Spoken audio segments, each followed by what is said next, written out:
Alam ko po, meron po sa aming mga kababayan na sa tingin kaya po natin ang China. Tayo lang, wala nang iba. Senator Mig Subiri. Ito, kinontra ang opinyon ni Senator number 1 Senator Robin Padilla sa usapin po dyan sa West Philippine Sea. Nako, bakit nyo naman kinontra? Number 1 senator yan at magaling na senator sa usapin po dyan sa West Philippine Sea. Magaling. Magaling. Ito na, magsimula ng magkontrahan itong mga senator. At syempre abangan po natin ang sagot dito ni Robin Padilla kasi nagkataon po ay nakaalis na po si Robin Padilla po dyan sa hearing at hindi po niya narinig ng harap-harapan at kung hindi niya nasagot, ito ang sinabi po ni Senador Mig Subiri tungkol po dyan sa pagkontra niya sa pinagsasabi o sa opinion, hindi naman sa pinagsasabi, sa opinion po ng ating number 1 napakagaling na senador.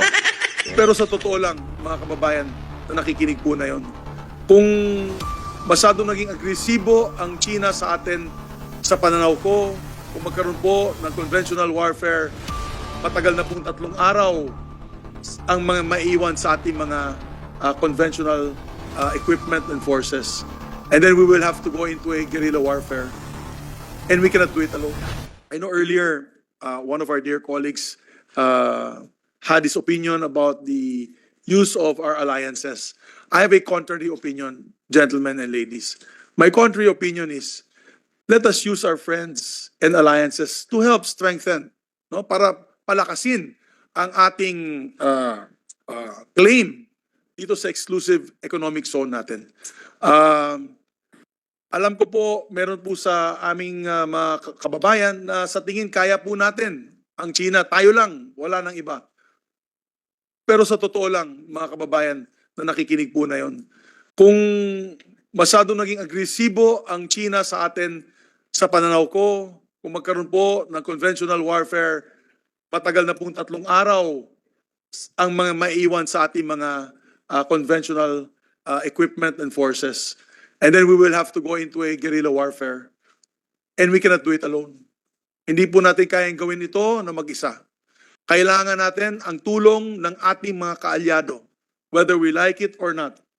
And we are I personally, in my opinion, welcome the fact that the United States of America, in every discussion and in every fora, has said that they will stand by the Philippines kung meron pong mangyayari. At hindi lamang yun, marami na pong sumasang-ayon sa atin at tumutulong sa atin.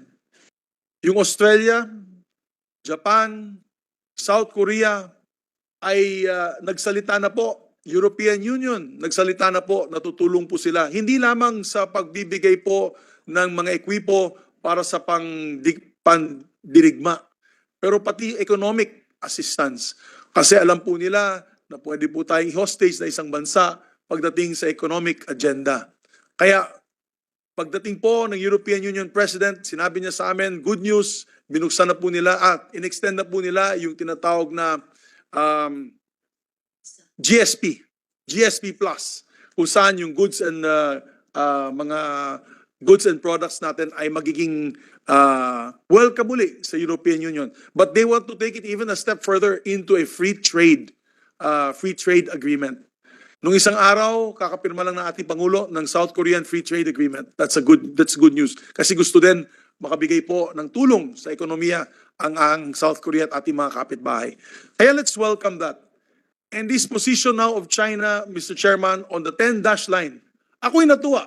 Di po ako nagalit. Ako'y natuwa. Dahil marami po nagalit. Marami na po nagalit sa ating kapitbahay sa norte. Dahil pati sinakop nila ang India, teritoryo ng India, na never before po sila nagkondena sa nangyayari dito sa West Philippine Sea. Ngayon po, sumang-ayon na po sila sa arbitral ruling ng Permanent Court of Arbitration na sabi nila that they clearly side with the Philippines in its exclusive economic zone. Pati na rin Brunei nagsalita. Never po nagsalita ang Brunei. Eh sinakop na po sila sa 10-dash line. I think The 10-dash line is 40 nautical miles out of the coast of Brunei. So medyo nagagalit din ng Brunei dahil siyempre may mga oil po sila dyan sa mga lugar na yan.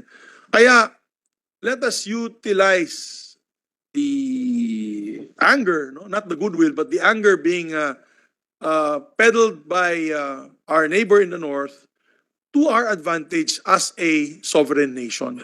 Kaya ako ay sumasang-ayon, no? I totally agree with the training, the cooperation on terms of interoperability of our like-minded sovereign nations in the region where we believe in the rule of law and freedom of navigation. Alam mo, pag dumadaan po kayo dyan, whatever boat that you're in, sinasabi po nila repeatedly, at nakikita ko po to sa news and all the statements by our military and Coast Guard, na nasa teritoryo po daw tayo ng China. Na umalis daw tayo dito dahil nasa teritoryo po tayo ng China. Yan ay isang malaking kasinungalingan. At yan ay atin. Sa Pilipinas po yan. Make no mistake about it. Nung isang gabi, pumunta po ako sa exhibit na mga mapa. Mapa na turn of the century, ni 1600s, 1500s, yung panahon ni Magellan. At klarong-klaro po, nung panahon pa yun, yung Scarborough Shoals, yung Pag-asa Island, sa ibang pangalan tinatawag pero nandyan na. Pati Ayungin nandyan na. Lahat yan ay teritoryo ng Pilipinas. That's why pag sinasabi po ng China na kanila po yan, I always tell myself, says who? Who says? You're the only one that says that is your territory. Whereas we have a ruling supported by many countries from all over the world that this is our exclusive economic zone. Let us not forget that. So I have no questions here for my dear patriots, Your Honor. Mine is my continued support together with our men and women here of the Senate who believe in what you are doing for our nation and for our sovereignty. Pag may mawala pa sa atin na isla dyan, naaawa po ako sa ating mga kabataan, sa ating mga apo at mga anak. Kasi yung ating mga ninuno, nagbuwis buhay, Jose Rizal, Bonifacio, Aguinaldo, lahat po ng ating mga heroes ay nagbuwis buhay para ma-maintain ang ating soberenya at kalabanin ito mga outside forces na kumukup-kup sa ating bansa. Diba sa ating lupang hinirang, ang manlulupig, di pa sisihil. Pinaglalaban po natin yan. At ang pinakahuling banggit sa ating lupang hinirang, ang mamamatay ng dahil sa iyo. Sana naman ay hindi umabot tayo dyan, na mamatay po tayo sa panahon ito. Pero I salute all of you, men and women, who are willing to sacrifice for God and country. And we commit, the Senate commits that this budget hearing, you will see a difference in your budget. And hopefully it will be a helpful difference that will help you protect our West Philippine Sea. Mabuhay po kayong lahat. Mabuhay. Thank you. Maraming salamat sa ating Pangulo ng Senado. Makadagdag lang po sundan ko lang po yung sinabi ng ating Senate President. Gamitin at tanggapin natin, hiningi man natin o hindi, ang mga tulong na binibigay ng ating mga kalyado at kaibigan. Kasi given our defense circumstances now, wala po tayo sa posisyon para tumanggi. No? Kung meron binibigay yung mga kalyado natin like from the United States, New Zealand, Australia, Japan, South Korea, tanggapin na rin natin. Kahit siguro mas maayos o develop ang ating ang defense posture, gamitin pa rin natin at tanggapin pa natin to at kung ano man tulong na binibigay sa atin. Yes, Senate President. One last point, Your Honor. Alam mo, sa pagpulong po namin sa Australian Embassy nung isang araw, nakipag-dinner po kami kay Ambassador together with about 4 or 5 senators. May maganda siyang binanggit na legislation. Meron po silang tinatawag na Espionage and Foreign Interference Act. Napakaganda po ito, Your Honor. Maybe we can file a measure to this effect. Particularly on the Foreign Interference Act. Very strict po sila. For example, kung ang isang bansa na medyo hindi po o katunggali nila o kaaway po nila strategically ay nagfa-funding po ng mga or lobbying for opinion makers or even mouthpieces na inaatake po within their society, meron po silang tinatawag na Anti-Foreign Interference Act na batas. That is something that we should look into. I will present this to the committee very soon. And this is a law in Australia. Ang kagandahan po nito, Your Honor, alam mo, may I also just add for just 1 minute po. Ang ganda pala ng sistema ng ginangyari po sa Australia. Believe it or not, in 2016, nung bumoto po sila sa atin sa arbitral ruling of the PCA, nagalit po ang China sa kanila. Pinatawan po sila ng 220% taxes on their wine. Eh yan ang number one export nila, yung kanilang vino, padala sa China. Ginawang 220% kagad. Lahat ng karne nila, ginawang 200% tax. Talagang gustong patayin ng import or export market ng China sa Australia papunta ng China. Ang ginawa po, ang kagandahan po nito, ang sabi po sa akin ng Ambassador HK, ang sabi po niya sa akin, and this is a food for thought, imbis po nag-away-away po ang mga Australiano, nagkaisa po sila. Nagkaisa po sila at sabi po nila, yung business community daw, nagkaisa sa gobyerno at ang pakiusap ng gobyerno at ang business community, tulungan sila na magkaroon ng panibagong merkado para sa kanilang produkto. And because of that, they look European Union, iba't ibang mga bansa, doon nila naibenta yung kanilang mga produkto.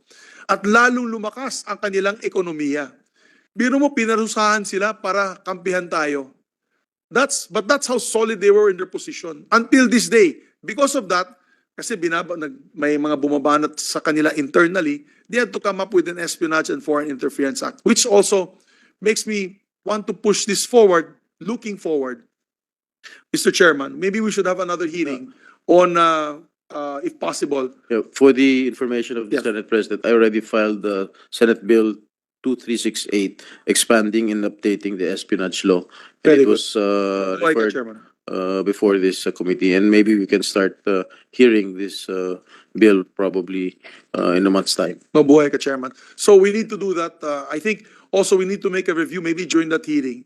Meron kasi mga donations na ibinigay yung ating kaibigan sa Norte that I feel are of national security concerns. There are plenty government agencies where they actually gave donations of hardware and software. I think we should make a review on that. Alam ko mahilig po sila mamigay ng laptop, ng mga Huawei na telepono at kung ano-ano pa mga computer systems. I'm going to ask the chairman to make a review with the different agencies, not only of the armed forces and of the Coast Guard, pati na rin yung mga iba't iba nating mga government agencies. I know DICT na bigyan, pati DFA na bigyan. We are compromised. As far as I'm concerned, nakahack na tayo. I'm sure they're tapping into the information that we're giving out. I always operate on that notion. Kaya pag gumagamit ako ng cellphone, gumagamit po tayo ng computers, you have to always work and operate on the notion that you're being tapped and you're being hacked. So, for national security concerns, because pinag-usapan din po namin yan sa Australia, nag-review din po sila, lahat ng mga ahensya na nakatap na nabigyan po nito mga hardware and software na ito, pinalitan. And they put up a better cybersecurity setup. And I think maybe that is also part of the budget. I discussed it with Defense Secretary Gilbert Chodoro on how we can increase also the cybersecurity strategy of our armed forces. And we'll now, of course, talk to the DOTR on this issue as well for our Coast Guard. So yun lamang po, Mr. Chairman. Maraming salamat muli sa ating mga resource persons na yun. Maraming salamat. Mabuhay po kayo. Thank you, Mr. Senate President. Kayo, sa opinion nyo, pabor ba kayo dyan sa opinion to opinion dyan ni Senador Robin Padilla na kaya nga ba natin na tayo lang at hindi po natin kailangan ang tulong ng Amerika dyan sa China? Nako, alam naman natin na ang Philippines, ganyan lang yan ikumpara natin sa China pagdating sa mga ganyang bagay. Pa masyado tayong atapang-atao ay parang alanganin na. Pero siyempre, opinion lang naman yun ng ating number 1 senador. Napakagaling na senador, Robin Padilla. Comment down below po tayo dyan kung ano masasabi niyo po dito. Hanggang dito na lang. Thank you. Bye-bye.